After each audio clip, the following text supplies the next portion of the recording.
सुंदरानंतर बराच काळ गेला आणि तू कामही केलेस, पण त्यातलं काही बाहेर येत नाही, तर ह्याचं शल्य वाटतंय का या गोष्टीचं? शल्य खरं तर नाही वाटत, कारण ऑनेस्टली सांगतो मी, या मागच्या वर्षामध्ये जर काही शिकलो असेल तर ते शिकलंय की राईट टाइम राईट प्लेस तुमच्या असतं.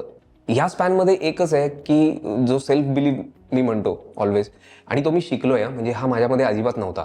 मी मागच्या वर्षातलं मी तुला म्हणेन ना की माझ्या आयुष्यातलं पेरणीचं आणि पाऊस, म्हणजे मला शेतकरी आणि ह्या लोकांचं जे गंमत वाटते बघ, मला मग तुला कळायला लागतं की अरे पेरल्यानंतर खरा स्ट्रगल किती आहे. वाट बघायची. ते पेरणं, वाट बघणं, त्यात मध्येच वेगळा पाऊस आला की ते गेलं वाया, परत पेरायचं, परत काहीतरी होतंय, मग परत काहीतरी होणार नाही. एखाद्या वेळेला वाटलं होतं ते सोडून एक वेगळंच काहीतरी उगवून आलं. पिकलेलं भात सुद्धा किडे खाऊन जातात. असतं प्रत्येकाचा स्ट्रगल, प्रत्येक प्रोफेशनचा किंवा प्रत्येक माणसाचा हा इंडिव्हिज्युअल आणि त्याच्या लेवलला सुरूच असतो, प्रोफेशनल लेवलला. पूर्ण एपिसोड पाहण्यासाठी आत्ताच डाउनलोड करा अल्ट्रा झकास मराठी OTT ॲप.